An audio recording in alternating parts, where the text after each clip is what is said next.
সুপ্রিয় দর্শক, আপনারা সবাই কেমন আছেন? দুঃখের গল্প 95 ইউটিউব চ্যানেলের পক্ষ থেকে আপনাদেরকে সাদর আমন্ত্রণ। আজকে আমি এই চাল কুমড়া, এটা বর্ষাতি লোকেল, আমরা যেটা বাড়িতে তৈরি করে বীজ, সেই বীজের থেকে তৈরি করা চাল কুমড়া। এটা দীর্ঘমেয়াদী বা লং লাস্টিং বলতে পারি। এই চাল কুমড়ার গুরুত্বটা বাজারে সবের থেকে বেশি, কারণ আমরা যেটা লোকেল ভাবে তৈরি করি সেই চাল কুমড়া মানুষ পছন্দ বেশি করে। দেখেন আমার পিছনে, আগে যদি দেখেন আমি পিছনের দিকে দেখেন প্রচুর পরিমাণে ফল রয়েছে। এই ফলগুলি সব লোকাল, বর্তমান সময়ের আহ বাজার দখল করা একটা সবজি। শীতকালীন আমরা চাষ দেখাইছি আপনাদের, এখন দেখাচ্ছি বর্ষাকালীন।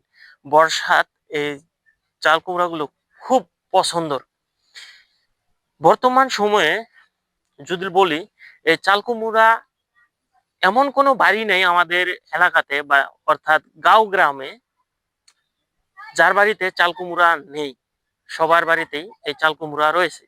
তো আমরা সবসময় হাইব্রিডটা ছেড়ে দিয়ে আমরা লোকাল যেটা রয়েছে সেটা গুরুত্ব বেশি দেই, কারণ এই চাল কুমড়া আপনার বেশি দিন লাস্টিং করে, গাছ সহজে মরে না, আর বেশি ফলন হয়। দীর্ঘমেয়াদী হওয়ার জন্য আমাদের কৃষক ভাই কিন্তু ঠিক সেই পদ্ধতিটাই অবলম্বন করছেন। যেমনটি দেখছেন আমার চারপাশে যতগুলি গাছ রয়েছে সবগুলি লোকাল। আমাদের কৃষক ভাইয়ের বুদ্ধি দেখে ভালো লাগলো, কারণ এই যে এলাকা জুড়ে ধানের জমি, তার মাঝখানে একটা জমি হলো এটা চাল কুমড়ার জমি। দেখেন এদিকেই কৃষকের বাড়ি, বাড়ির পিছনে রোপণ করছেন। যাই হোক, এই যে চাল কুমড়ার কিছুগুলোই সমস্যা রয়েছে।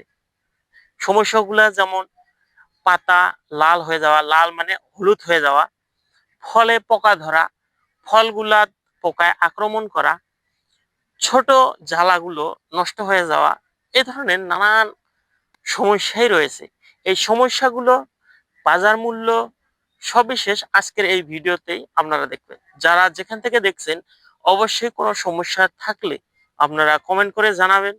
অবশ্যই এই আহ, সমস্যাগুলা সমাধান করার চেষ্টা করব।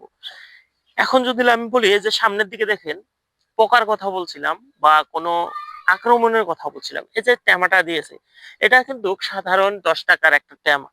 এই ট্যামাটা বাজারে যখন আমরা এই বস্তুটাই কিনতে যাই তখন আপনার 60 থেকে 90 টাকা পড়ে যায়। সাথে একটা এই চকলেট দিয়ে দেয়। এটা একটা কাঠের টুকরা, এখানে মেডিসিন স্প্রে করা থাকে।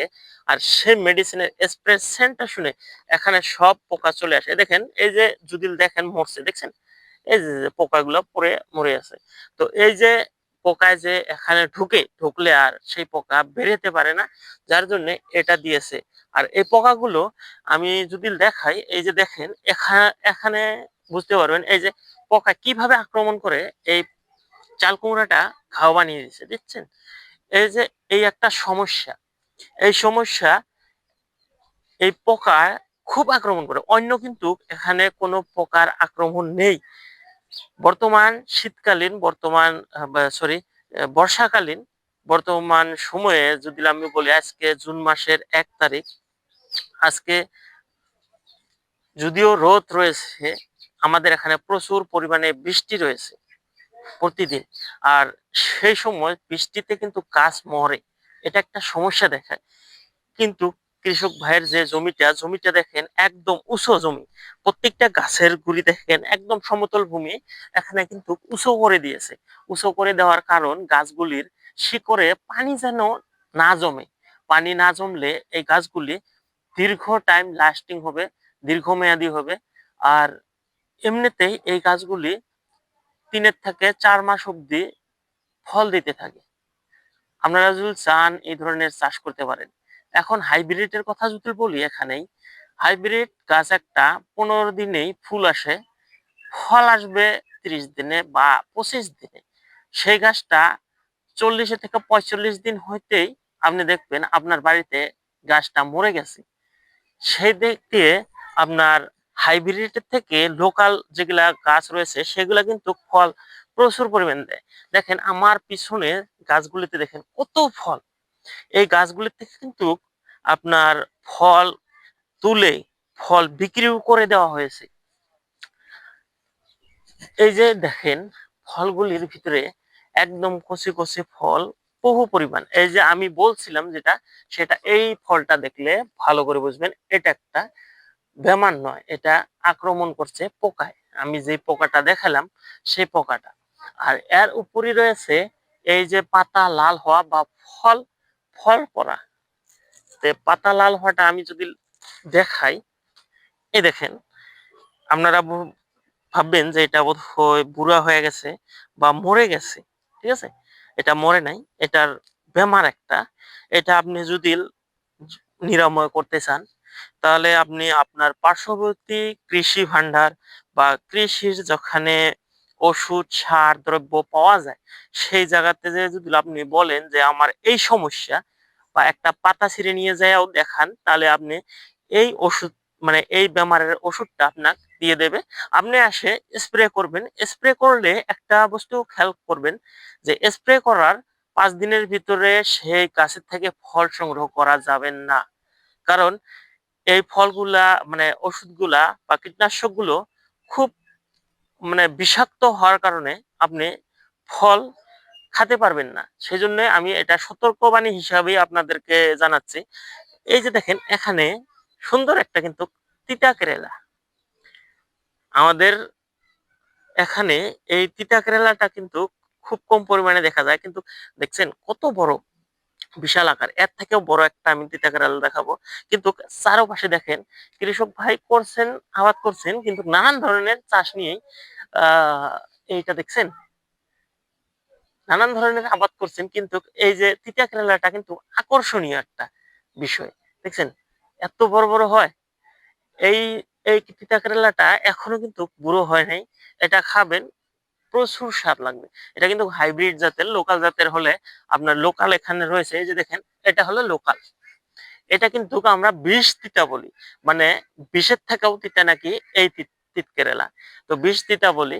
তো এখানে দুই ধরনেরই গাছ রয়েছে। এটা একটা দেখাই, এটা আপনারা ফের আবারও ভুল করবেন না। এটা হলো আপনার বীজ সংগ্রহ করার জন্য ফলটি রয়েছে, বীজ সংগ্রহ করার জন্য ফলটি রয়েছে। এখন বাজারের যদি মূল্য বলি, এই চাল কুমড়া আমি বহুটুক কথা এড়িয়ে চলছি। আসলে আমার বিষয়বস্তুটা হলো চাল কুমড়া। এখন কথা বলছি এই এই চাল কুমড়া যদি বাজার মূল্য বলি, বর্তমান বাজারে এর মূল্য খুব উচ্চ মূল্য। কারণ বর্তমান সময় বর্ষাকালীনে গাছ গুজালি সবকিছু মরে যায়, বা পানি ওঠার জন্য স- বা বানপানির সমস্যার জন্য নানান জায়গাতে দেখবেন ফলের সংকট দেখা যায়। সেই সময় আমাদের সঙ্গী এই চাল কুমড়া। চাল কুমড়াতে লাভ বেশি, যার জন্য সবাই চাল কুমড়া করেন, আর অতি সহজে মরেন না। এই চাল কুমড়া বর্তমান বাজারে 30 থেকে 40 টাকা প্রতিটা চাল কুমড়ার দাম। যদি এই চাল কুমড়া এই যে আমার ওই পাশে দেখালে বুড়ো করছে, সেই বুড়ো চাল কুমড়া গুলোর দাম মোটামুটি 50 থেকে 100 টাকা অবধি হয়। এখানে দেখেন এই যে বুড়ো চাল কুমড়ো, এগুলোর দাম কিন্তু 100 টাকা অবধি হবে। কারণ এটা বেশি লাস্টিং করবে। এটা যদি এখন ঘরেও রেখে দেওয়া হয় নষ্ট হবে না, পচবে না একদম। এই বুড়ো করার কারণ হলো যেগুলা কোনো ধরনের পোকায় আক্রমণ না করে সেই ফলগুলো কিন্তু বুড়ো করতে পারবেন। বাকি যেগুলা আক্রমণ করছে তার ভিতরে পোকা দিবে, পোকা দিয়ে ফলটা নষ্ট করবে। যাই হোক বন্ধুরা, বাজার মূল্যও বললাম, সবিশেষ কথা বললাম। যারা আমার ভিডিওগুলো প্রতিনিয়ত দেখেন তারা অবশ্যই কমেন্ট করে জানাবেন। আর আপনাদের কমেন্ট, এক একটা কমেন্টে আমাদের উৎসাহিত করেন, যার জন্য আপনারা কমেন্ট করবেন। যাই হোক বন্ধুরা, আজকের জন্য আর নয়, এখানেই বিদায় টানছি। দেখা হবে কোনো পরবর্তী ভিডিওতে। আসসালামু আলাইকুম।